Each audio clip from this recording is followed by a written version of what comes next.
हर हर महादेव शिव शंकर शंकर पार्वती।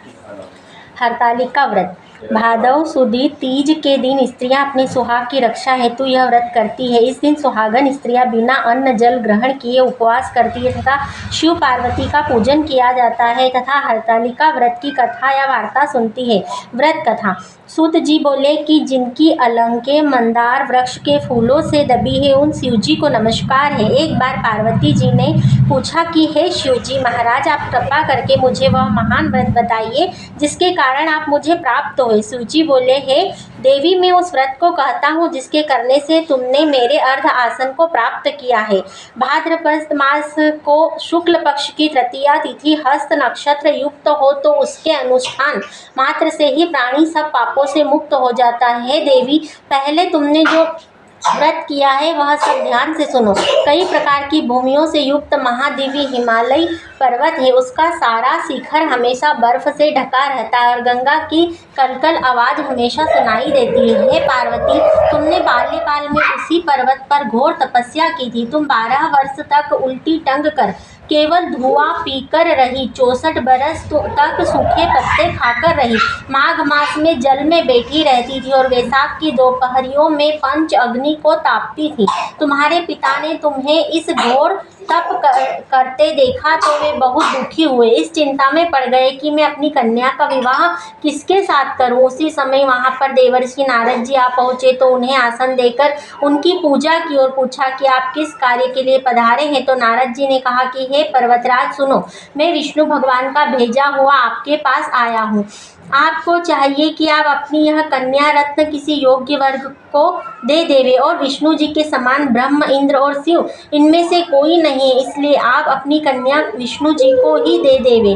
तो पर्वतराज ने कहा कि यदि स्वयं विष्णु भगवान मेरी कन्या ले रहे हैं और आप यह संदेश लेकर आए हैं तो मैं अपनी कन्या उन्हें दूंगा। हिमालय की बात सुनकर नारद जी आकाश में विलीन हो गए और भगवान विष्णु के पास पहुंचे और उनसे कहा कि मैंने आपका विवाह पक्का कर दिया। उधर हिमालय ने अपनी पुत्री से कहा कि हे पुत्री, मैंने तुम्हें विष्णु भगवान को देने का वचन दिया है। पिता की यह बात सुनकर पार्वती बिना उत्तर दिए अपनी सखी के यहाँ चली गई और वहाँ जमीन पर गिरकर दुखी हो विलाप करने लगी। उसको इस तरह दुखी देखकर एक सखी ने पास आकर कहा कि हे देवी, तुम इतनी दुखी क्यों हो, इसका कारण मुझे बताओ, मैं तुम्हारा दुख दूर करने की कोशिश करूंगी। पार्वती बोली कि मेरी जो अभिलाषा है उसे ध्यानपूर्वक सुनो।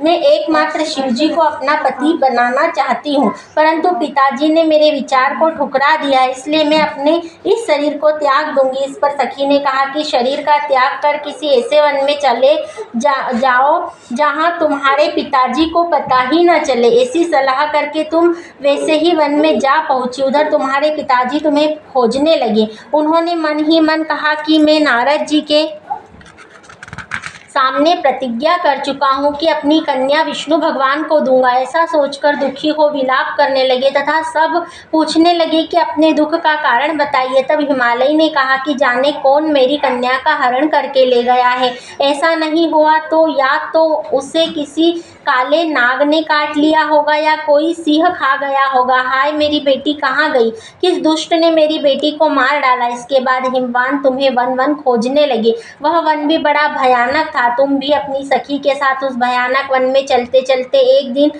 नदी के किनारे पहुंची और उसके सुंदर तट पर एक बड़ी सी गुफा थी।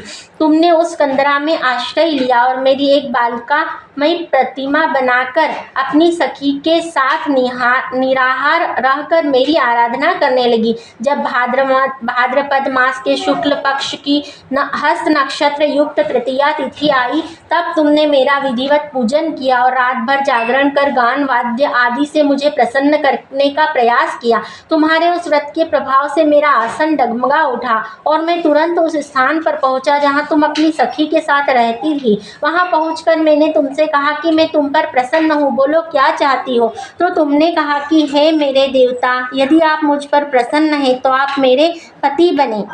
मैंने तथास्तु कहा और वापस कैलाश पर्वत पर आ गया। बाद में सुबह तुमने वह प्रतिमा नदी में प्रवाहित कर दी और सखी के साथ उस महाव्रत का वारणा किया। हिमवान भी तब तक उस वन में तुम्हें खोजते खोजते आ पहुँचे। चारों दिशाओं में तुम्हारी खोज करते करते वे इतने व्याकुल हो चुके थे कि तुम्हारे आश्रय स्थल से निकट पहुँचते ही वे गिर पड़े। थोड़ी देर बाद नदी के किनारे उन्होंने 2 कन्याएं देखी और उन्हें देखते ही छाती से लगा लिया और बिलख बिलख कर रोने लगी। फिर उन्होंने पूछा कि पुत्री, तुम इस भयानक वन में कैसे आ पहुँची? तो तुमने कहा कि हे पिताजी, मैंने पहले से ही अपने आप को शिवजी के हाथों सौंप दिया था। आपने मेरी बात टाल दी, इससे मैं यहाँ चली आई। तब हिमवान ने कहा कि हे पुत्री, मैं तुम्हारी इच्छा के विरुद्ध कुछ भी नहीं करूँगा। और तुम्हें साथ लेकर वे घर आए और मेरे साथ तुम्हारा विवाह कर दिया। इसी से तुमने मेरा अर्ध आसन पाया है। तब से मुझे आज तक किसी के सामने यह व्रत कहने का अवसर प्राप्त नहीं हुआ। हे देवी, मैं यह बताता हूँ कि इस व्रत का नाम हरतालिका क्यों पड़ा। तुमको आलिका अर्थात सखी हर कर ले गई थी, इसलिए इस व्रत का नाम हरतालिका पड़ा।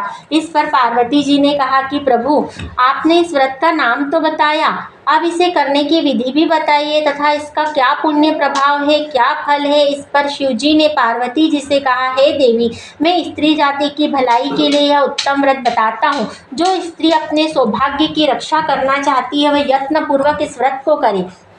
पहले कदली के खंभे आदि से सुशोभित मंडप बनाए, उसमें रंग बिरंगे रेशमी कपड़ों का चंदवा लगाकर मंडप लिपवाए। फिर सभी इकट्ठे होकर गाते बजाते शंख भेरी मृदंग बजाते मंगलाचरण करते हुए उस मंडप में पार्वती तथा शिवजी की प्रतिमा स्थापित करे। उस दिन उपवास करके बहुत से सुगंधित फूल, फल, गंध, अक्षत, मनोहर धूप, कई प्रकार के नैवेद्य आदि एकत्रित कर मेरी पूजा करे और रात भर जागरण करे। जो वस्तुएं बनाई गई हैं उनके अलावा नारियल, सुपारी, जंभीरी, नींबू, लौंग, अनार आदि जो भी फल मिले उन्हें विशेष रूप से इकट्ठा करके फिर धूप दीप आदि से मेरा पूजन करे और पूजन करते वक्त कहे कि हे शिवे, आपको नमस्कार है। हे ब्रह्म रूपिणी, आपको नमस्कार है। हे जगद्धात्री, आपको नमस्कार है। हे सिंह वाहिनी, संसार के भय से भयभीत मुझ दीन की रक्षा करो। इस कामना की पूर्ति के लिए मैंने आपकी पूजा की है। हे पार्वती, मुझे राज्य और सौभाग्य दो, मुझ पर प्रसन्न हो। इसके बाद विधि पूर्वक कथा सुने और ब्राह्मण को गो, वस्त्र, स्वर्ण आदि का दान करे।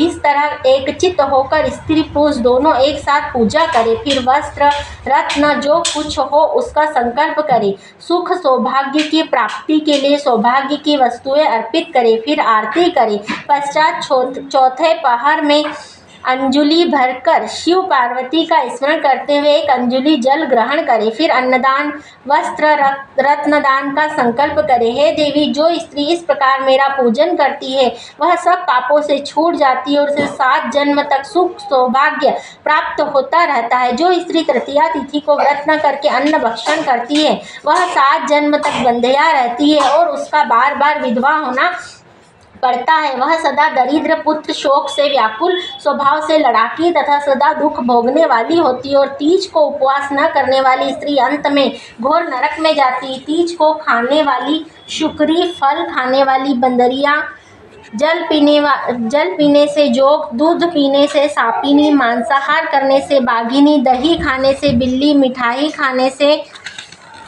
चींटी और सब चीज़ें खाने से मक्खी होती है। उस रोज सोने से अजगरी, पति को धोखा देने से मुर्गी बनती है। इसलिए हर स्त्री यह व्रत अवश्य करे। दूसरे दिन कंचन, चांदी, तांबा या कांसे के पात्र में अन्न भरकर ब्राह्मण को दान देने पर पारण करे। जो इस प्रकार व्रत करती है वह तुम्हारे समान पति पाती है। जब वह मरने लगती है तो उसका रूप तुम्हारे समान हो जाता है। उसे सब प्रकार के सांसारिक भोग और सांजुम्य मुक्ति भी मिल जाती है। इस हरतालिका व्रत की कथा मात्र सुन लेने से प्राणी मात्र को 1000 अश्वमेघ एवं सैकड़ों यज्ञ का फल प्राप्त हो जाता है। हे देवी, मैंने तुम्हें यह उत्तम व्रत बताया जिसके करने से प्राणी सब पापों से मुक्त हो जाता है। इसमें कुछ भी संशय नहीं। बोलो शंकर भगवान की जय।